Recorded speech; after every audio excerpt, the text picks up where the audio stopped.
Bapak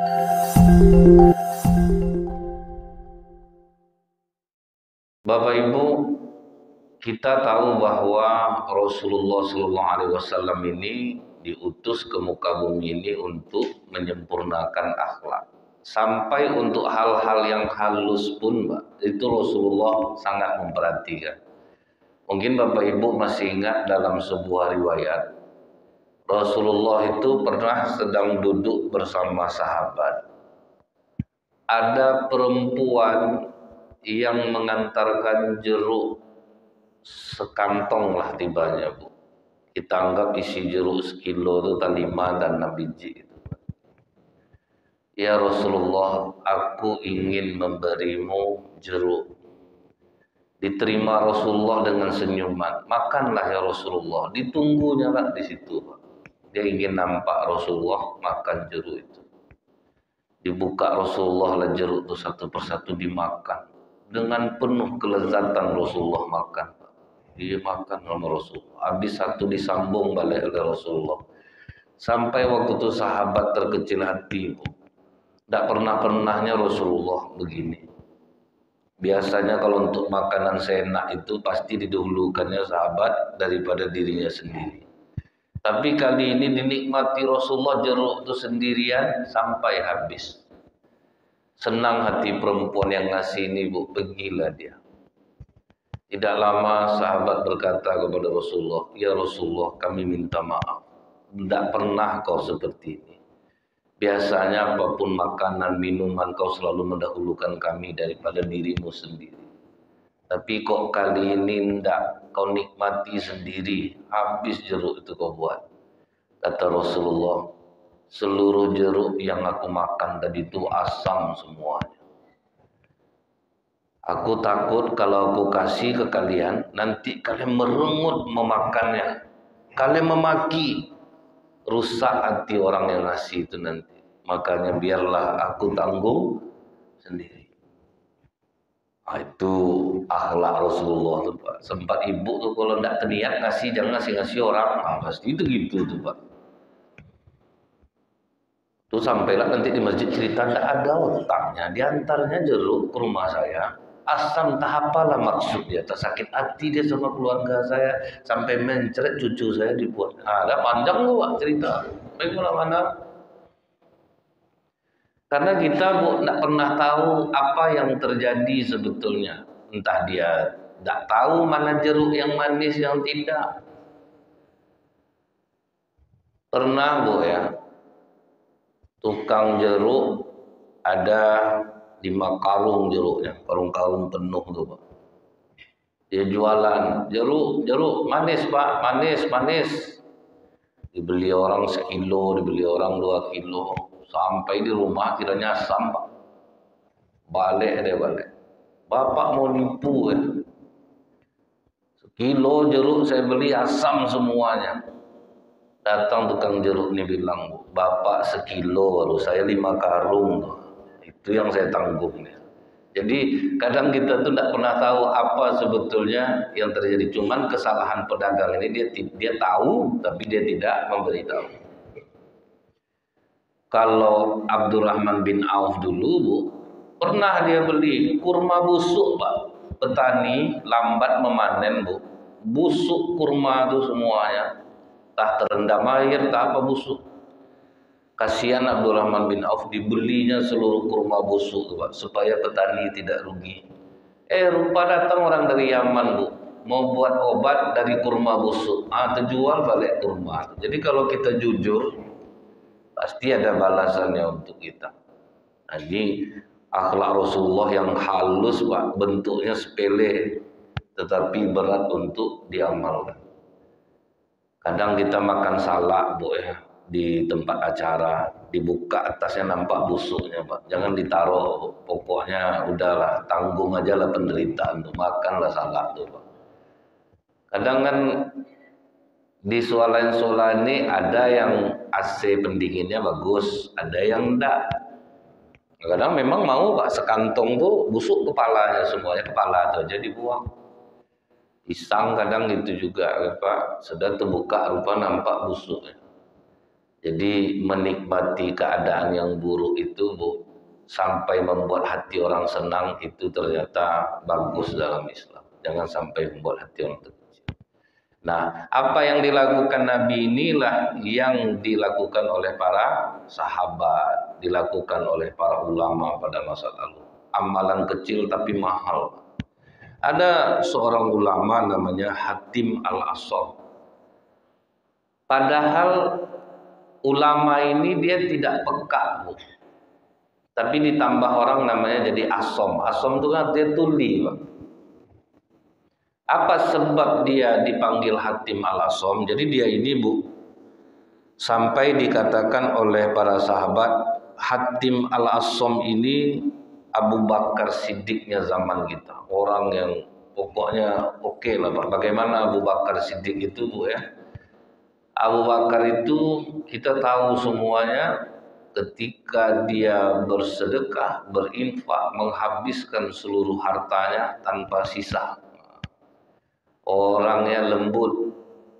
Jadi Hatim Al-Asham ini sampai digelari oleh Imam Al-Junaid Abu Bakarnya umat ini, orang yang jujur. Jadi waktu dia ceramah, waktu itu kan belum ada mic, Pak. Jadi ceramah nih, orang ramai ceramah pakai suara biasa aja, Bu. Jadi orang betul-betul hening, dia ceramah, sampailah kepada sesi tanya jawab. Jadi waktu itu siapa yang bertanya maju ke depan, termasuk kaum perempuan. Majulah ke depan. Sampai di depan, Bu, ya. Pas dekat dengan Hatim Al-Asham ini, ulama ini, pas ibu tuh mau bertanya, terkentut lah ibu tuh. Kuat kentutnya, Pak. Maka kadang kita tidak sadar, Bu. Apa kata ulama ini pas ibu tuh bertanya, dia sambil bertanya, terkentut ibu ini, mungkin semangat bertanyanya, Pak, ya. Pas narik nafas terlepas. Kan itu tidak bisa kita buat tuh, Pak, kan, terkentut tuh. Di masjid aja ada beberapa kali terlepas kentut orang sedang zikir kadang, Pak, ya. Kadang memang pun tidak akan disengaja. Sudah tuh, Bu, apa kata Hatim Al-Asham ke ibu ini? Bu, tolong diulang pertanyaannya, karena saya peka. Sengaja dia bilang gitu supaya ibu ini tidak malu, Bu. Senang hati ibu tuh deh, untung Ustaz nih peka, kalau tidak malu aku terdengar dia kentut aku tadi. Sejak itulah dia dipanggil Hatim Al-Asham tuh. Dianggap dia membuat dirinya peka supaya orang tidak malu ketika bertanya. Kalau kita tuh tidak tahan gitu tuh, Pak, ya. Tapi bisa pas dia bilang dia peka tuh, Bu, diam seluruh jamaah, jadi tidak malu. Tapi saya yakin, Bu, baunya pasti tinggal tuh, Pak. Walaupun ulama ini buat peka, saya yakin tuh baunya pasti tinggal. Itu cara ulama, ya, Bu, ya, bagaimana supaya orang tidak terkecil hati. Nah, ini yang dilakukan pula oleh Buya Hamka. Buya Hamka itu kan pernah ditanya ibu-ibu, Buya, boleh enggak perempuan pakai kutek? Jawaban Buya Hamka, boleh, silahkan. Yang penting ketika beruduk, kikis kuteknya.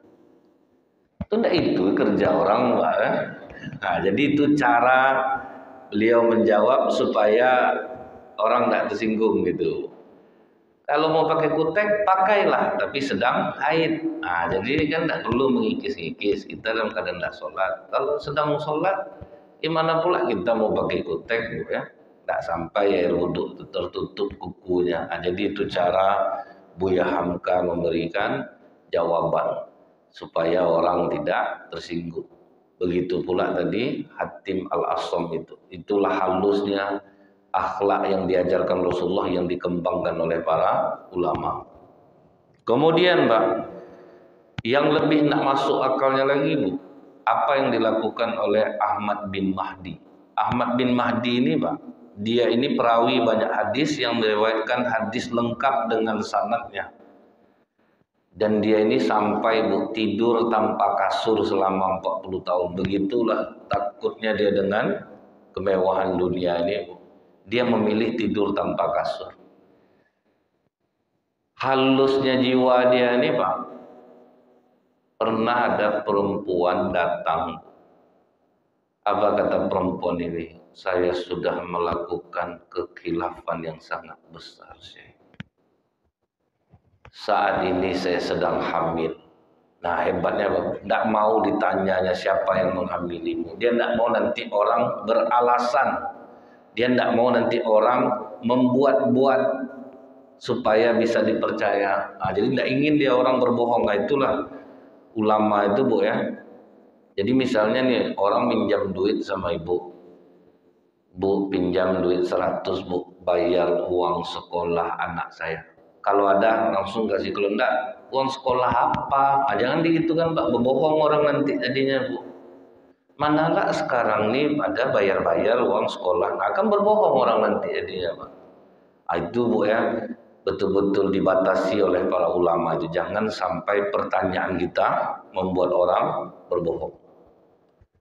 Karena orang pasti akan melindungi dirinya Pak ya, bagaimana supaya dia tidak membuat orang akhirnya berbohong. Misalnya Bu, orang minjam, Pak ada duit Bapak untuk beli susu anak saya Pak, udahlah kalau ada kasih aja. Lupa nampak sedang berjudi dia Pak, dijadikannya modal dari uang beli susu untuk berjudi. Penting kita tidak membuat dia berbohong. Akhirnya Allah yang membuktikan bahwa dia berbohong. Jadi biarkan Allah yang membuktikan, jangan sampai kita yang mencari tahu.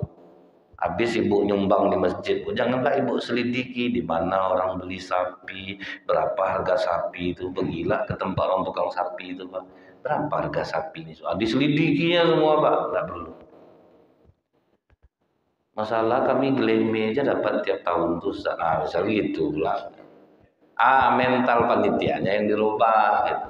Dikasih tahu, kan banyak pengajian di sini nih. Dan saya sering menyampaikan saling menjaga. Jamaah ikhlas berkurban, panitia ikhlas memberi. Ikhlas memberi itu Bu, dalam hadis kata Rasulullah, sepertiga daging kurban itu boleh kalian makan, sepertiga boleh disimpan, sepertiga boleh disedekahkan. Artinya dalam satu sapi berkurban mendapatkan sepertiga. Kalau 70 kilo daging dalam satu sapi, berarti orang yang berkurban dapat 21 kilo. 21 kilo bagi 7 dapat daging tok seharusnya 3 kilo. Cuman tidak pernah lah rupanya Pak, orang yang berkurban dapat 3 kilo nih Bu. Ada dapat 1,5 kilo tulang aja isinya yang besar dalam. Itu pula. Kalau dulu betul-betul baik-baik Bu, panitia kurban ini betul-betul 3 kilo dapat Pak, itu satu orang berkurban dapat 3 kilo. Yang lebihnya tuh udah baik orang yang berkurban, ambillah, bagilah. Sebetulnya kalau dibagi baik-baik Pak, dapat segitu tuh. Cuman tak apa penyebabnya, jadi sedikit-sedikit kadang orang berkurban dapat. Tapi tidak perlu pula diselidiki Bu. Ditimbanglah balik di rumah, coba keluarkan tulangnya Bu, berapa sebetulnya sih? Itu yang membuat payah jadinya. Jadi kalau misalnya seperti itu keadaan, sudahlah. Mungkin kita harus banyak-banyak mendoakan agar mendapat panitia yang aman. Ada lagi orang yang berkurban nih Bu, bapak kurban, anaknya 5 orang jadi panitia semuanya. Istri jadi panitia, udah untuk dia lah daging tuh semuanya Pak. Kan panitia dapatlah kupon itu Bu. Banyak lah dapat untuk dia, balik modal dia kurban Bu, balik daging itu ke dia. Nah ini Bu, harus dihindari. Jangan sampai seperti itu. Jadi kita ini kan Pak, tidak boleh menggunjing orang, tapi tidak boleh pula membuat sesuatu yang buat digunjing orang. Jadi kita pun janganlah membuat orang menggunjing kita. Jadi kita jangan menggunjing orang, jangan membuat digunjing orang. Jadi tidak perlu diselidiki atau ditanyakan ke orang itu sampai membuat dia harus berbohong. Nah, Ahmad bin Mahdi ini Bu, perempuan itu datang, saya hamil, tolong kau menjadi suami saya supaya tidak malu saya sama keluarga saya, Syekh. Katakan kau suamiku, aku janji aku akan balas kebaikan. Kata Syekh Ahmad bin Mahdi. Berapa malu yang seharusnya dia tanggung. Diakuinya perempuan itu istrinya. Andailah dia tidak sempat mengundang orang lah katanya. Sampai keluarga perempuan ini bahagia, Bu. Dia tidak nyangka kami pantas kau diam-diam selama ini. Rupanya seorang ulama suamimu. Kami memaklumi karena takut kalau banyak orang tahu beginilah begitulah. Keluarga dah senanglah hatinya nih, Bu. Syekh Ahmad bin Mahdi pasang badan, Pak, untuk hal yang seperti ini. Ya, kan? Kalau sempat orang macam kita tuh udah banyak fitnah, tuh. Tapi dia rela. Sampai perempuan itu melahirkan. Setelah perempuan itu melahirkan, baru kata perempuan ini, sampaikan kepada orang bahwa kau telah menceraikan aku. Baru disampaikan oleh Syekh Ahmad bin Mahdi bahwa saya telah menalak istri saya. Pulanglah dia ke kampungnya perempuan ini, minta terima kasih betul perempuan itu.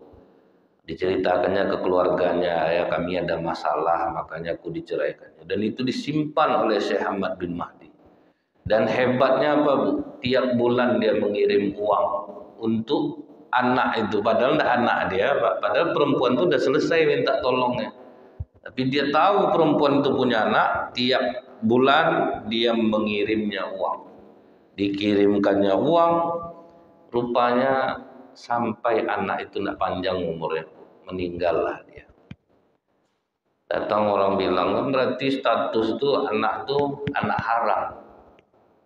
Bagi Allah, anak itu semuanya fitrah. Kelakuan orang tuanya lah yang membuat dia yang berdosa. Jadi dosa itu menyambung jadinya. Kalau anak kita bilang, itu anak haram itu. Sementara anak dia kan tidak tahu menahu dia, kan? Dia tak berdosa. Cuman telah pendek umur anak ini, meninggal dia. Perempuan itu datang balik ke Syekh Ahmad bin Mahdi, Pak. Rupanya uang kiriman dari Syekh Ahmad bin Mahdi itu tidak ada dipakainya sepeser pun. Dibalikkannya balik. Ini seluruh uang yang pernah kau kirim untuk anak. Kau sudah mengakui aja waktu itu sudah senang betul hati aku. Berapa sedihnya hatimu mengakui aku sebagai istrimu. Jadi aku kembalikan uang yang telah kau berikan kepadaku. Kata Syekh Ahmad bin Mahdi, uang itu untukmu sebagai bukti pertalianku dengan bayi yang kau lahirkan itu. Tidak diambilnya balik. Itu baiknya ulama itu, Pak. Kalau kita kan kita ambil balik itu, Pak. Tidak nyangka lah, iyalah sedang perlu pula sekarang, terima kasih lah ya kalau dibalikkan. Jadi para ulama itu rela pasang badan, tidak mau menganggap orang buruk. Bahkan ada seorang ulama, Bu, ya, ketika ditanya oleh masyarakat, Ustadz, apa amalan Ustadz yang paling ikhlas rasanya sebagai bukti nanti di sisi Allah? Apa amalan yang paling Ustadz andalkan? Jawaban Ustadznya apa, Bu? Menikahi istri yang tidak saya cintai selama 15 tahun sampai dia wafat. Bukan sholatnya diandalkan ya, Pak. Bukan sedekahnya, bukan zikirnya. Rasanya itulah pengorbanan saya yang paling berat, katanya. Sebab apa, Bu? Dia sedang ceramah. Rupanya jatuh cinta jamaah sama dia. Jamaah ini tertutup, bercadar.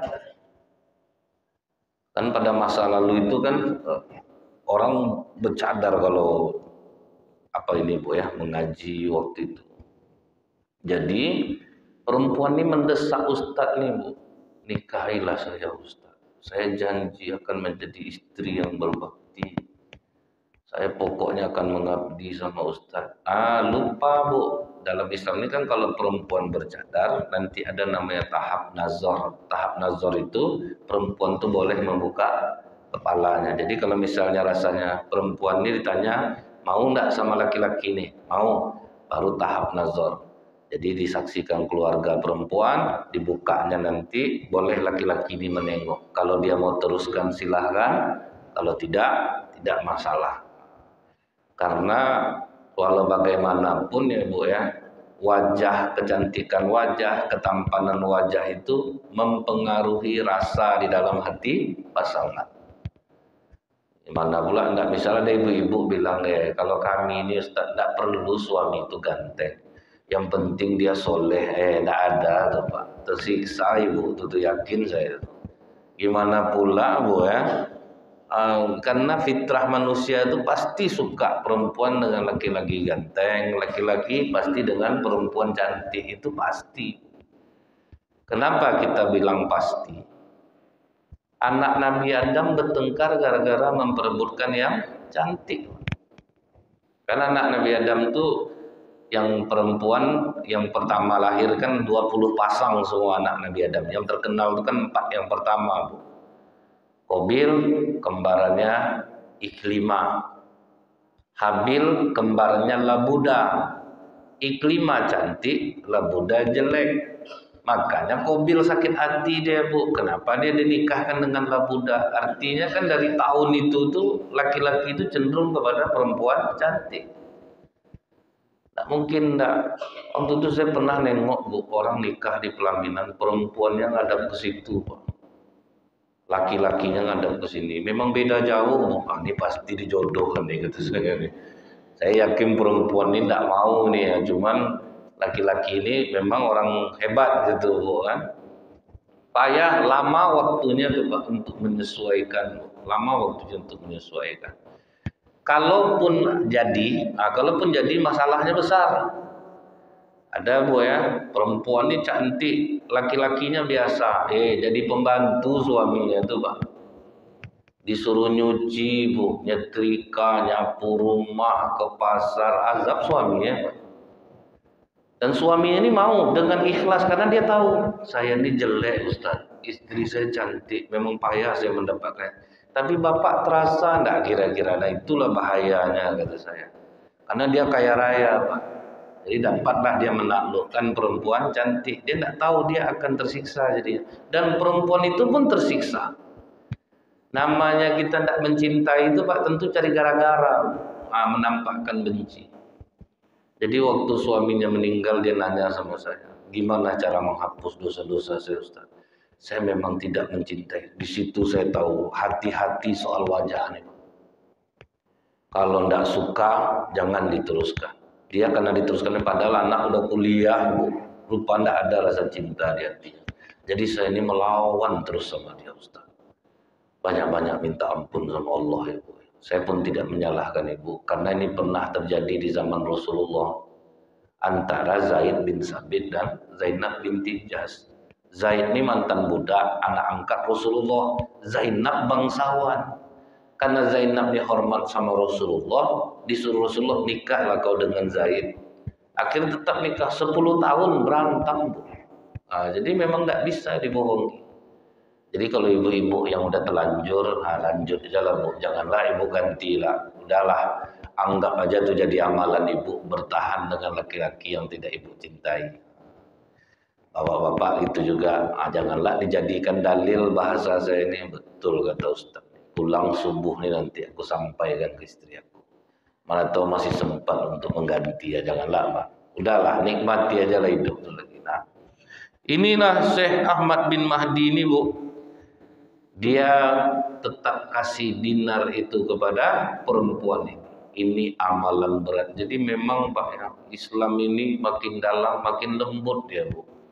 Makin bisa menghargai orang. Ada sopir dimaki-maki orang dia di jalan Bu, dilambainya tangannya sambil tersenyum. Akhirnya orang itu pergi, ditanya sama penumpangnya, Bapak dimaki-maki orang itu padahal Bapak tidak salah, dia yang salah ngerem mendadak, kenapa Bapak senyum? Apa dia bilang? Manusia ini seperti truk sampah, banyak yang masuk keburukan di dalam dirinya, stres, masalah anak, masalah ekonomi. Jadi dia butuh tempat untuk memuntahkannya. Kebetulan saya. Jadi dia mau buang sampahnya ke saya. Ya kenapa saya mesti marah? Karena memang beban manusia ini masing-masing beda-beda. Itu bagus tuh kalau ngerti soal itu. Kemudian lagi ada sahabat Rasulullah namanya Fairuz al-Dailami. Dia ini raja, diangkat jadi raja di Yaman. Jadi waktu zaman kekhalifahan Umar bin Khattab itu khalifah tertinggi memang Umar, tapi yang raja tetap ada, Pak. Nah, itu diangkat juga oleh khalifah. Waktu itu yang diangkat menjadi raja Yaman adalah Fairuz al-Dailami. Dia sedang jadi raja tuh, Bu. Datang surat Umar bin Khattab. Agak kuat surat Umar bin Khattab waktu itu. Kau ini udah asik makan otak dan madu. Itu isi surat Umar. Maksudnya tuh, Bu, makan otak dan madu tuh. Sudah enak hidup kau jadi raja. Sudah senang-senang kau. Itu jadi kalau udah pakai kata-kata kau enak makan otak dan madu itu tuh udah dalam tuh, Pak. Nampaknya kau sudah hidup bahagia. Begitu surat ini kau terima, kau langsung menemui aku. Nah, itulah Fairuz al-Dailami ini. Walaupun dia seorang raja, tapi dia sangat tunduk kepada Khalifah Umar bin Khattab. Ini membuktikan apa, Bu? Begitulah Islam ini mengajarkan. Hebat betul kita harus hormat kepada pemimpin. Tidak boleh kita, Bu, ya, memaki, merendahkan, menghina pemimpin. Walaupun dia raja, berangkat dia, Pak, pakai kuda, bawa bekal. Apa kata Umar? Kau akan aku utus pergi berperang. Mau, Pak. Ada raja. Kalau kita kan, ego kita ini kan tinggi. Misalnya kalau udah banyak aja nyumbang ke masjid, Pak, tuh gotong royong, nggak mau lagi itu, Pak. Biasanya lah nih, Bu, ya.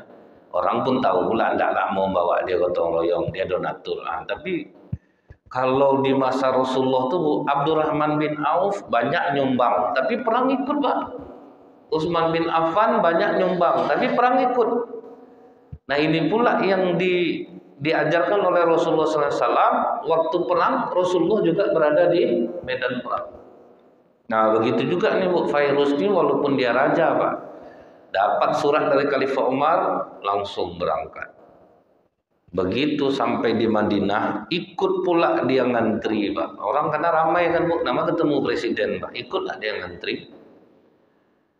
Pas giliran dia, Bu, tahu-tahu dipotong oleh orang, Pak. Langsung masuk orang. Bangkit ego rajanya, Pak.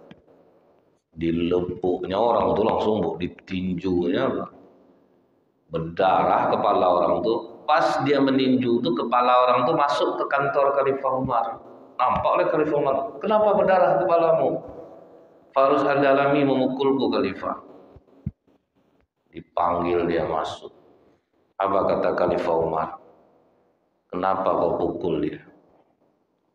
Khalifah, aku ini raja di Yaman, duduk di tahta, tapi aku sangat hormat kepadamu. Ketika menerima suratmu, aku tidak pikir panjang. Aku langsung bersiap-siap dan berangkat dari Yaman kemari.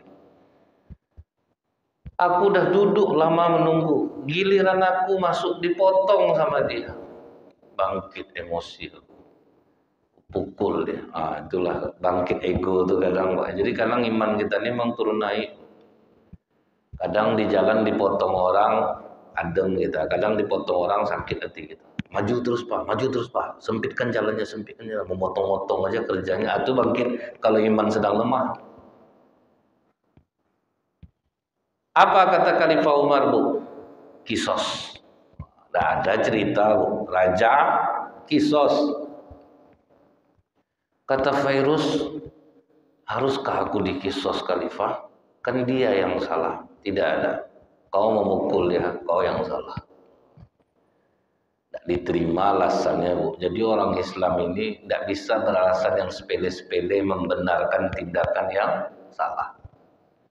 Hilang helm di Ramayana, diambil ibu, ini helm orang. Ngapa ibu ambil, kata kawannya?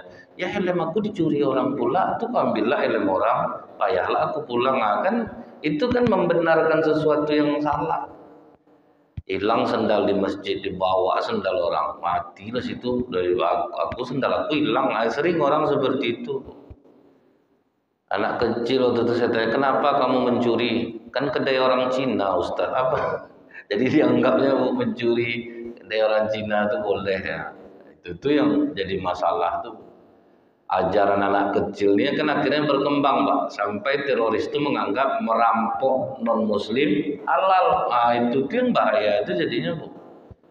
Akhirnya dia merampok itu dianggapnya halal asal jangan orang Islam. Itulah prinsipnya. Cuman yang saya dengar baru-baru ini kalau pesantren Al-Zaitun caranya itu mantap, Pak. Bagaimana dia tidak banyak duit, Bu? Nunggu di ATM, nunggu di apa, diajaknya orang nyumbang, dikasihnya perempuan-perempuan cantik, kan itu pengakuan di TV kemarin. Makanya dia tuh kuat dananya tuh. Dia rayu orang untuk menyumbang, dia apa, biar pokoknya lakukan segala cara, kecantikan apa, majukan. Kalau perempuan cantik, berjilbab, Bapak mau nyumbang apa enggak? Sampai katanya, Bu, dalam 1 bulan bisa mereka dapat 10 miliar. Enggak banyak jadinya. Kuat Al-Zaitun tuh, walaupun udah tahu salah sampai sekarang ini belum ada titik terang lagi, Pak. Kan? Padahal udah banyak yang buka tuh, Bu. Mantan-mantan yang berada di situ tuh udah membuka semuanya. Mereka menganggap tidak masalah, tindakan kita ini benar. Yang penting untuk kelompok kita. Lakukan segala cara. Nah, itu tuh yang bahaya. Nah, virus tidak diterima oleh khalifah, alasannya kisos. Kenapa harus dikisos khalifah? Karena kau memukul dia dan kau harus dipukul. Apa yang dilakukan virus, Bu? Langsung duduk dia berlutut, diangkatnya kepala. Tapi sebelum anak muda ini memukul, Pak, apa kata Umar? Wahai anak muda, Rasulullah pernah berkata tentang virus ini. Apa kata Rasulullah? Al-Aswad al-Ansi al-Kazab. Nabi palsu telah dibunuh. Dan yang membunuhnya seorang orang soleh yang bernama Virus Aidalami. Jadi virus inilah orang yang berhasil membunuh Nabi palsu. Silahkan kau kisos dia. Mendengar itu gigil anak muda nih. Tidak, khalifah. Aku tidak akan memukul orang yang dipuji oleh Rasulullah kesolehannya. Aku tidak mau memukul. Nah, itu pula perasaan para sahabat tuh. Orang yang dipuji oleh Rasulullah tidak akan aku pukul. Kalau kita nggak ada cerita tuh, Pak, nggak ada, nanti lah dulu tuh, penting pukul dulu, sakit aku nih. Tapi dia tidak, Bu. Begitu dia mau mukul, tidak jadi, aku tidak mau mukul. Apa yang dilakukan oleh virus? Kau ikhlas memaafkan aku? Ikhlas. Ini aku berikan uang untukmu 30.000 dirham. Ini pedangku, ini kudaku, ambil untukmu. Jadi memaafkan ini memang mahal, Pak. Kena tinju aja 30.000 dirham, Pak. Kali 90.000, 2,7 M, Pak. Lumayan kan, Bu, ya. Makanya pas ada orang Indonesia yang membunuh majikannya itu berapa diminta ya? 19 miliar. Nah, itu, Pak. Hati-hati nampar orang, pukul orang, lumayan harganya, Bu. Itu macam yang di Mekah tuh, Bu, ya, orang banyak bilang parah betul pemerintah Arab Saudi ini. Salah besar orang nuduh itu. Karena yang menentukan hukuman kisos bukan pemerintah, tapi keluarga korban. Malah pemerintah Arab Saudi itu bila ada misalnya orang Indonesia yang mau dihukum pancung karena membunuh majikannya, pemerintah Arab Saudi itu malah tugasnya apa, Pak? Membujuk keluarga korban untuk memaafkan. Maafkan dia, maafkan dia. Ada yang ditunggu anaknya balik, Bu. Udah berakal anaknya baru ditanya lagi, kau maafkan dia enggak? Kalau maaf katanya lepas, Bu, tapi dia bilang enggak.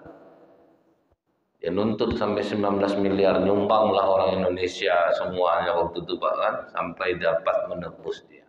Tindakan orang Indonesia bagus, mau menyumbang. Tetapi yang akan salah orang yang menerimanya. Nah, itu, Pak, ya. Jadi kadang kita ini berbuat baik dengan orang, sementara orang itu sebetulnya memang pantas untuk dihukum karena dia jahat. Kalau orang jahat dia harus menanggungnya. Kan banyak orang nyesal, Pak. Balik dia ke Indonesia, dapat duit, dapat modal usaha. Apa yang terjadi, Bu? Lain sombongnya, Pak. Sampai orang bilang sebetulnya bagus dia ini mati dulu lagi. Duit udah banyak terima, Bu. Untuk menebus dia aja 19 M. Sudah itu dapatlah dia pulang, diperlakukan orang dengan baik. Rupanya soklah gayanya Pak, menyesal orang menyembah.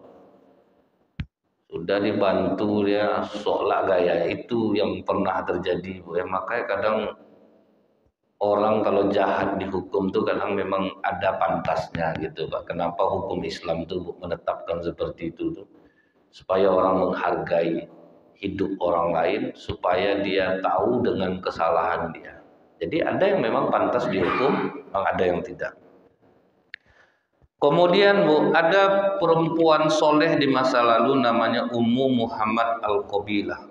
Ummu Muhammad ini Bu, dia ini menyediakan jasa gratis bersalin karena dia punya ilmu itu Pak, kebidanan.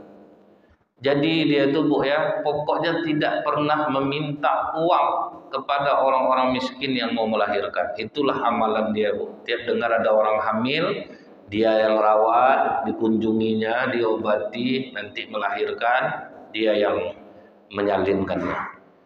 Sampai suatu hari Bu, Ummu Muhammad ini dipanggil oleh seorang perempuan miskin. Sampai di rumah, ditanya oleh Ummu Muhammad ini Bu, siapa perempuan itu sampai nyaris tidak ada baju untuk menutupi tubuhnya Bu. Dia hamil tapi tidak bisa karena saking miskinnya. Kata Ummu Muhammad, kenapa dia dibiarkan seperti itu? Kami ini miskin, suaminya udah lama tidak pulang karena berperang, tidak tentu sekarang kabarnya apakah dia masih hidup atau sudah mati. Jadi kami ini betul-betul kekurangan. Sejak itulah Pak, Ummu Muhammad terus datang memantaunya. Sampai dia melahirkan dikasih bajunya, dikasih makanan. Pokoknya dirawatnya betul Pak. Itulah amalan dia itu.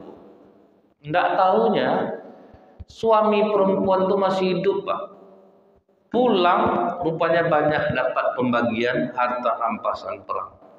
Ditanyanya bagaimana ceritanya, Ummu Muhammad inilah yang menolong anak kau segala macam. Datanglah laki-laki itu memanggil Ummu Muhammad.